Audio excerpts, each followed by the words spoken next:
Hey, good morning, everybody. It is Mike Shea with Transworld Business Advisors, and I've got Jennifer Sargeant here today up in the sticks of Claremont, locked down during COVID. And Jennifer is a digital advertising expert, and she and I have never actually met personally.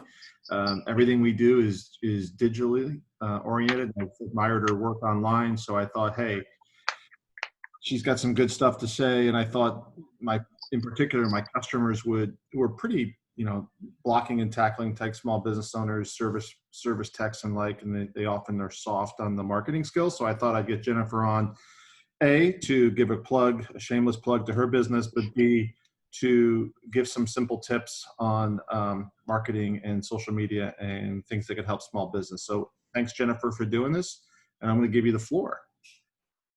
Well, first of all, thanks for having me. I mean, I really appreciate that so much. And you're right, I will be doing a lot of shameless plugging throughout this conversation. But hey, that's the power of using a platform like this. So thank you again for having me be a guest on your show. And today I really wanted to talk about 3 things that business owners overlook when it comes to their digital marketing. And I know this was a conversation that we've had in the past, over the internet, just a couple of things that business owners have overlooked, and really just dive into that. So should I just begin? Yeah, let's start. Cool. I mean, keep in mind that our clients at Transworld tend to be Main Street, or that we've got some bigger clients. These are people who own local restaurants who are wearing multiple hats, and oftentimes outsource this stuff, and sometimes it's not done right. Sometimes it's not done so well, but let's talk about those things that can help some small business owners quickly see an uptick. Awesome. Yeah. So I love to educate business owners about digital marketing, mostly so that when they know exactly what it takes to dominate within their industry, that they will be able to ask the right questions whenever they outsource somebody, or they'll be able to tackle these things themselves. So the 3 items that business owners overlook are Google My Business, search engine optimization, and social media. But first, I'm going to talk about Google My Business. And I talk about Google My Business a lot, but essentially whenever somebody Googles a service that you offer, we want 2 things to happen. We want your business to show up in the map pack, and then we want your website to show up directly underneath the map pack. Now, when I say map pack, basically what I mean is that whenever you Google a business or anything to do with a business on Google, there will be 3 listings, business listings. And it's really tough to get into those 3 spots. But once you break that ground and your business is there, then you're going to see more people coming to your website. You're going to see your clicks to call to go up. More people are going to be interested in your business, especially if you use every tool, including reviews. So don't overlook reviews. Reviews are literally gold in 2020, especially on Google. I think some of the disconnect on Google My Business is that business owners don't understand how Google operates. Like, they don't understand that it's working off of the geocoding on the phones, and the physical address is tied to that. And that Google it has outside pictures. We all remember several years ago, the Google cars driving around, taking pictures and video. And, the AC guy out there who's fixing your AC unit, he doesn't realize that his listing tied to the map, kind of pings off somebody's phone. And if they have reviews, it kind of organically moves them up. They get what I call kind of clouded with regard to the terminology that professionals use, and they don't understand the simple logic behind the platforms that they can hack, for lack of a better term, to rank them properly. And Google is the Yellow Pages. So those of us who are in our 50s remember the Yellow Pages, and if you weren't in the Yellow Pages, you didn't get the phone call. If you're not showing up on Google and you don't have a Google My Business listing, and people still don't. I met a guy the other day in the HVAC industry doing $1 million, did not have a Google listing. And I'm just going, that breaks my heart. Yeah, well, we fixed it. It took us about 5 minutes, logged in, squirted away, load some pictures. Talk a little bit about all the features within Google My Business and what's changed in the last couple of years. Yeah, so there are so many features in Google My Business. And the one feature that I want to talk about, um, to give you a nice little tip to really focus on, is that there's something called questions and answers. And you can literally go to Google My Business, ask a question, and that question can be directly pertained to your business. So for me, I use, how can I get on the first page of Google? I asked that question myself on my listing, but you can't really tell that it was me that asked. And then I went through the back end of the listing and answered it. But what I did there was I tied in keywords that I know that my users are going to be searching, and I answer the question using keywords that I know will help me rank as well. And then, so that's just one feature in Google My Business. You can post on Google My Business, which is really great, like a social media post. Hashtags don't work there, so don't waste your time with hashtags there at this moment.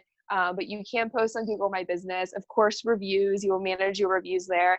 There's another feature. If you download the app, the Google My Business app, you can actually intercept messages. And I turned this on for a client, and he was locking like a ton of leads and generating a ton of profits. When you make it super simple for the customer to get in touch with you, it's things like this that are going to start opening doors for your business. And then there's so many other things, like you can add products, you can add your menu. I mean, the list goes on and on and on, but Yeah, I really encourage you. you can add deals, like coupon deals, like, hey, it's 25% off for Veterans Day, or I know I have my ebooks on there with links to the download, and you know all those things are super important, and shows that you're active and still functioning. If it's just a, hey, Joe's AC company and there's nothing there, the consumer starts to wonder what's going on. Mm-hmm. Yeah. Right. And I always say, if Google is handing you a free tool, you have to use it to the max. I mean, Google, the king of search engine optimization, the king of, search engines in general, if they're going to give a business something, we have to use it and utilize it for, I mean, until you can't any longer, just Right. every single detail. It's interesting you brought up the how-to questions, the questions function. I always see that's not leveraged by people. And what they don't realize is that YouTube is like the third highest search engine. And the primary question on YouTube is how to. And guess who owns YouTube? It's owned by Right. Google, right? So when someone goes to the Google platform and says, how do I change my air filter? If you've got answers on that platform and you're the only ones answered that question, and you're in both platforms which are owned by the same people where you're doing the search, guess who's going to pop? And Exactly. by the way, you have the map location, and the guy's sitting in Lake Nona where I am, and he's asking that question. Guess who gets the answer? The air conditioning company that's in Lake Nona, right? It's all about dominating. And you brought up my second point, really, which is search engine optimization. And whenever you have, that YouTube video that you mentioned on YouTube, but also on your website, you have content on your website about it, and somebody searches it, and you're in the map pack, your YouTube video shows up, and you're on the first page of Google. I mean, the real estate doesn't get much better than that. Yeah, explain that a little bit. Everyone hears SEO and they get lost, right? They're like, what does that mean? And then there's a lot of con men and women out there who talk about this like smoke and mirrors thing, and that's the hedge. It's like people don't know who to trust. And I'm like, once you understand it, it's like, okay, who's the person who's actually going to do the work? Because then you can check the work that's done and go, yes, they did Google My Business, they did YouTube. And here's how, give the average person who's got a small business the understanding of, in layman's terms, what SEO really is. So SEO, so search engine optimization, is basically creating content with good user intent. So when somebody Googles something like we've talked about and your website comes up, that's because you have a good search engine optimization strategy. And you can complete that by going through a nice buyer persona development exercise, figuring out who your ideal client is, what problems they have, and crafting content around that, and creating content that is made for the user first. And that's a lot of times what people miss, is that they create content for the search engine. Google is going to be able to pick that up. Google is smarter than it's ever been, and it's getting smarter every single day. So when you create content that solves the customer's problem, that's very organic to the customer, that they can understand, and that's when you can start popping up in the search engines. But when it comes to search engine optimization, I look at it as like a bunch of tiny little crumbs that make up a giant piece of bread. It's all of these little things working together that help your website. And when I say little things and little crumbs, I'm talking about, well, quite literally something called breadcrumbs that you can add to your website. Um, Page title tags, your meta description, your headers, H1s, H2s, H3s, your alt tags, using all of these things together with your searcher intent, your user intent, and a keyword strategy. That's when you're going to start finding that you're popping up on the page. And a little tip that I like to tell people is that you can open up a private window on Google or on your phone and search um, a service that your business offers and see if your business comes up, or even your own business and see what it looks like taking the cookies or your cache, which I hate using those words because it makes it sound complicated, but essentially your history. It's Right. not taking your search history in mind, and you can get a really good idea of what other people are seeing whenever they Google a service that you offer or your business. Right. So one of the things I think that you touched on, and it often is not recognized, is the intent of the website and the SEO. You have to give information and value to the customer, because Google is literally smart enough to know whether you're trying to game the system. Oh yeah. They will penalize you when you're trying to game the system. Like, I have a competitor in town who uses me and my firm as a keyword, and I'm saying to myself, go right ahead, because it's Hmm. actually showing ill intent. It's like, you're not good enough to create the content to get the referral. You're trying to hack, and I gotta believe that Google is going to go, yeah, we're not.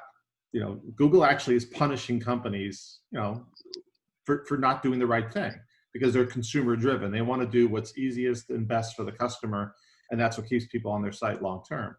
And then the other part was the authority. Like, how does a business gain its authority, and what are those key elements?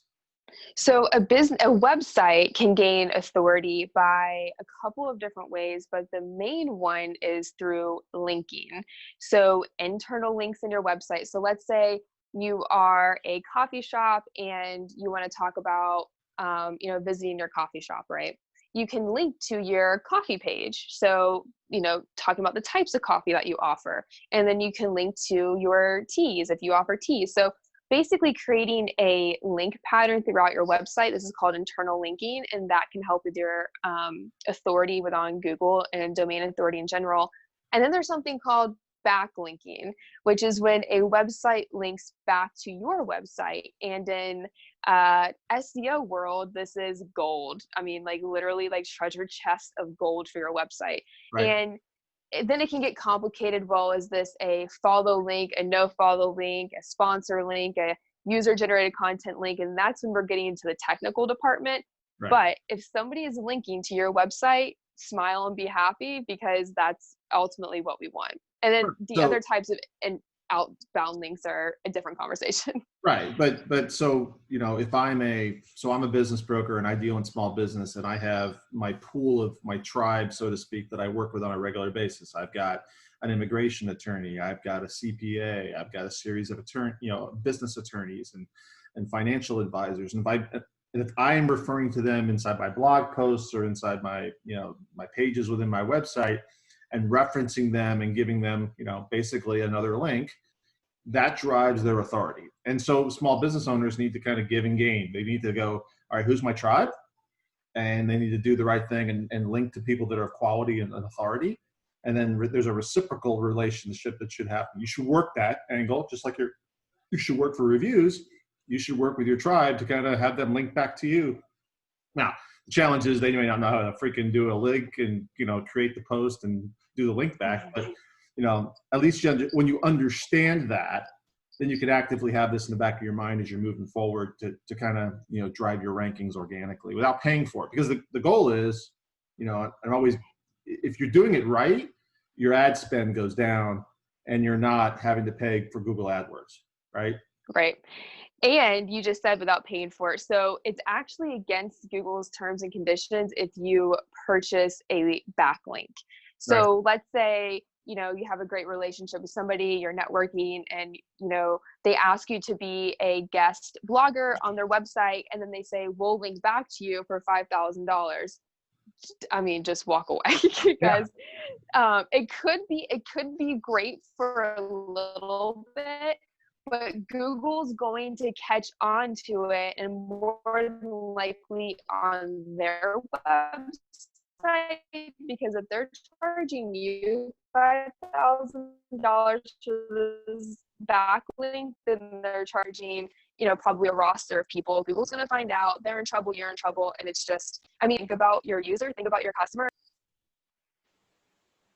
The bottom line is, the technology and the intelligence has gotten good enough to watch the patterns and to identify when people are trying to game the system. You cannot game the system. They will figure it out. And that's why, I literally had a partner who was really furious about, the keyword. And I'm going, don't worry about it. And by the way, the consumer will spot that. If they're typing in, my name, and up pops a competitor, the consumer, as they get old, as technology becomes more the norm in behavior, they're going to spot that for what it is and go, well, that's kind of shady. And the actual, erosion to their brand is detrimental. They may get some short-term bang out of it, but it's like, that didn't actually help them. So do the right thing. Technology is actually pretty smart about that stuff. Absolutely. Okay. What else we got? Social media. Yes. And yeah, so I know that business owners use, when it comes to social media, they just have, I guess I can't put them all in this bracket here, but I see a lot of trends of posting and forgetting about it, and not really using the right hashtags or engaging in their community within social media, or being on so many social media channels that they're not focusing on a couple or anything like that. So what I tell business owners is to focus on 3 social media channels. Focus on one that you're comfortable with, because if you're comfortable on it, you're going to be posting more frequently on it. So start with that. Then add a social media platform that's going to give you search engine optimization leverage. So that's going to be YouTube or Pinterest. And then choose a social media channel that's going to give you awesome awareness. And right now, TikTok is dominating in terms of awareness. It's a great place to get attention for your business. And it's also a great place to start dominating local hashtags, might I add. So, and then anything outside of that is just extra bonus points. But when you focus on 3 social media platforms, you have a better chance of really growing the right audience for your business. Yeah. So social media, my commentary as someone who's probably a little bit older than you, is that, assuming that I'm the demographic of business owner, right? In terms of age, 40s and 50s, there's a disconnect about what the platforms are, and all the tools. So now COVID, one of the benefits of COVID is it gave a whole lot of people a whole lot of time and pushed them into these platforms. And we're doing something now that was born out of, the COVID crisis, right? And, the subgroups within Facebook are fascinating. And the search abilities of the search engines within the social media platforms are amazing.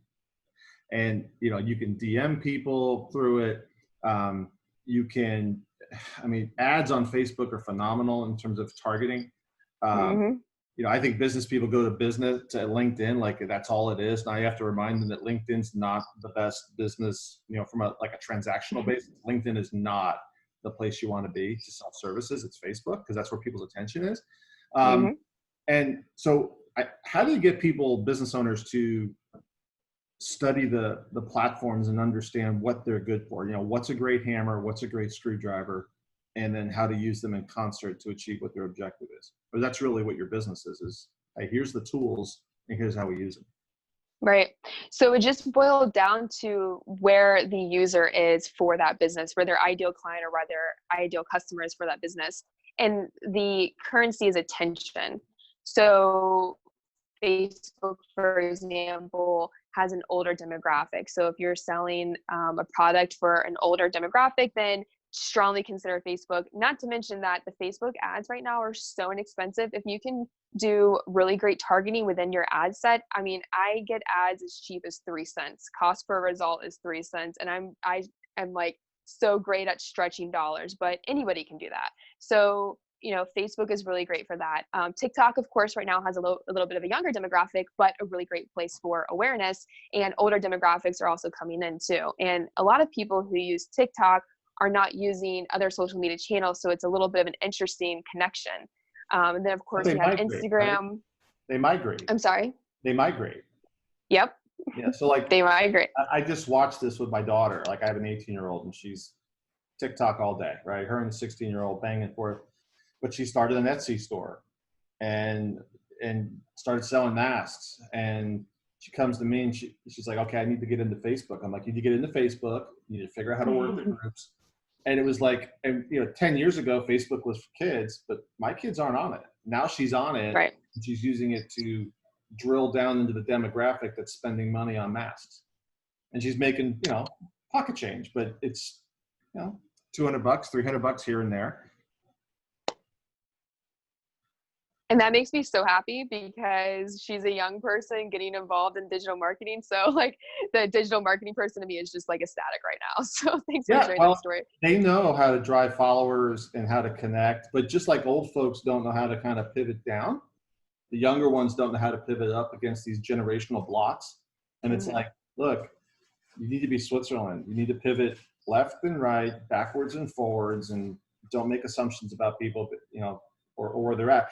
And the part about the categories evolving is fascinating to me. I had to talk to some people about social media once, and I'm like, it's just the newspaper. And before that, it was the town crier. It's just, this is the platform as it is. And in 10 years, it'll be something different. And, you need to move with it faster and faster and faster. And like Instagram, I believe, is dropping, is it not? It is dropping. And it's interesting because it's such a hard platform to break into. I think a lot of people are kind of losing motivation to really, have that Instagram street credibility, sort of speak. And they're moving to platforms like TikTok because it's quick to get awareness and it's quick to grow a following. And then, of course, we have Twitter, which what I love about Twitter so much is that you can enter any conversation you want. Twitter's search engine is so smart and it's easy to find conversations, jump in them, and have like a great conversation on Twitter too. So it really just boils down to what your business has to offer, and then where are your customers at? Like, where are they spending time?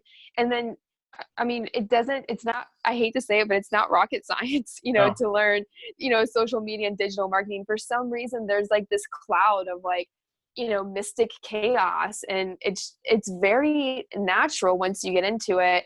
And once you start learning about it. And that's why I love educating. I mean, really anybody who wants to learn how to do digital marketing. And that's why I'm really looking to position myself as an ally. If you have a question, come to me anywhere and I'll answer it. I'll probably give you more than what you asked. But hey, that's what happens. Yeah. You mentioned hashtags a couple times, and when I used to work at PepsiCo and I'd go to the football games, the basketball games, Pepsi's a great marketing company. I'd watch the flyovers with the flags and the banners that as 30 years ago, I didn't understand marketing at that point. And then now I realize all it is impressions, that have an impact over time and sink in the subconscious component of it. And then when I started studying how hashtags work, I routinely will use hashtags just to drop into conversations that are trending. So I'll hop on Twitter, see what's trending, take the hashtag and dump something in there. And every once in a while I get an inquiry, someone will attack me going, why are you dumping this in there? And I'm going, exactly for the result that you just did. I just, solicited an action. Thank you for getting angry at me. And then I just drop back out. But it raises awareness because I'm trying to ride the wave and, get the impressions across the platform as best I can. Mm-hmm. Yeah. And, I see a lot of business owners when it comes to hashtags that they're actually not using local hashtags. And I will actually DM business owners and say, hey, you owe me nothing for this. You have zero idea who I am. So do whatever you want with it. But you would get more reach and awareness if you use local hashtags. And occasionally they're like, okay, thanks, weirdo. Like, who are you? Right. Giving me this advice. and that even happens, for Facebook ads. I can't tell you how many Facebook ads I see all the time, and they're local businesses, but they're not even in where they're advertising. And all of a sudden the message like, hey, you're advertising your construction company, which is in Texas and Claremont, Florida. I just want to kind of like let you know. Yeah. That's like a little bit of a different topic, but I guess it really just boils down to like using the right, hashtags to find your user. And if you're a local business specifically, use all of those local hashtags and start dominating as many hashtags as possible. But then it goes the next step further, and it's about engagement. You can't just post hashtags and things and walk away. You really got to create like an engaging community within your social media ecosystem. Right. There's the hashtag elicits a response, and then you've got to answer it. And then you got to create the conversation and create the value and make the connections so that customer becomes a loyalty. And that's a whole nother discussion for a whole nother day about how you create value and retain the customer, because using social media is much like with, when I see realtors back 20 years ago would do postcard campaigns, that's drip marketing. So you're at top of mind, which is all that billboards are or shelf talkers are in a retail space. And we'll go back to my daughter a minute ago. She created some face masks and some products specific for her in her mind about what the future, her future career and where she's going to school. And I'm like, you know what? Let's do one for the local high school using their sports team. That will sell better. But mentally already shifting to like me. And I think sometimes business owners think about them. And again, not the customer. You got to understand everything's about the customer. If the customer is, local, if it's a female 35 with 3 kids and you're a male, you need to address the fact that there's going to be tension there. There's going to be barriers, and how do you overcome that? And what should your messaging be to create the sale? Because that's the objective, is how do you create, the profits and the sales and drive your business forward? It can't be about, as I tell some of my reps, you got to be vanilla. Everybody loves vanilla. Don't be chocolate chip mint, because not everybody likes chocolate chip mint. And it goes back to the buyer persona exercise. So in a course I'm developing and offering right now is called Local Business Digital Marketing Bootcamp. And it's a class, or a course rather, designed for local business owners to learn exactly what they need to know to dominate within their industry. So I'm cutting out all of the extra fluff and sticking with, this is what you need to know, and this is how you do it. But the very first lesson is buyer persona development. And it talks about creating a buyer persona, which is essentially just a fictional character. You ask yourself questions, this entire worksheet and exercise. And at the end of it, you create a fake Prim. She owns a flower shop, and I know exactly what her problems are. And I have another one whose name is Steve, and he owns a drywall company. But because I'm able to do this buyer persona development, it gives me a good idea of what my ideal customer is searching and what content they need to find me. And so that way I can help them. That's awesome. That is so, I was talking to a customer yesterday about a new owner taking over a business and how he was just talking about him. And he was being obtuse in terms of customer interaction. And we're both wincing at the exchanges that were happening. And we're like, how do you not understand that now this is a successful business person from the corporate world who transitioned to business owners and just wasn't making connections with people because they didn't understand who the customer was. And it's like, just listen. And what you're talking about is creating a listening paradigm where you're going to go, this is what my customers want. Just listen to them and give them what they want. If they want, easy, it's funny when we teach salespeople, on the street, it's price isn't really the issue. It's overcoming objections and creating the value so they see what the value is, and then they'll pay whatever the price is if they think there's value. And value is usually determined quick, but you got to understand who your customer is. Right. You're trying to sell them a Ferrari. If the guy makes 40 grand, don't sell him, a year. Don't try and sell him a Ferrari. He's never going to buy it. Round peg, round hole, right? Right. That's what you're doing. You're going, hey, now we're in this digital world. We're on a device. We can actually do this now digitally, not face to face anymore. So that's the new world. Business owners of all kinds, no matter what you are, need to figure it out. That's the other thing. Sometimes business owners don't realize their customers are on the platforms. And they That's are. just leaving. Yeah. Cool. That's just leaving money on the table. So the Oh, digital marketer in me is like, no, don't do right, that. right. Well, thanks so much. Give me some shameless plugs, websites and stuff, and we'll get this out. So Yeah. website, YouTube channel, where can they get a hold of you? So anywhere on the internet, Jennifer Sargeant, Sargeant, or search anywhere on the internet, Digital Sargeant, Sargeant. Again, you can put that in any search engine. I better be number one on Google, YouTube, Facebook, LinkedIn, Twitter, Instagram, TikTok, Pinterest, the whole 9 yards. And be sure to check out my website, www.digitalsargeant.com. And I have a course on there, a tab on there called Local Business Digital Marketing Bootcamp. And that's where you can learn about my course. And it just gives you exactly what you need to know when it comes to dominating online within your service industry and within the areas that you serve. Well, thank you so much for doing that. And everybody, please check out our websites and share this content when we put it out there.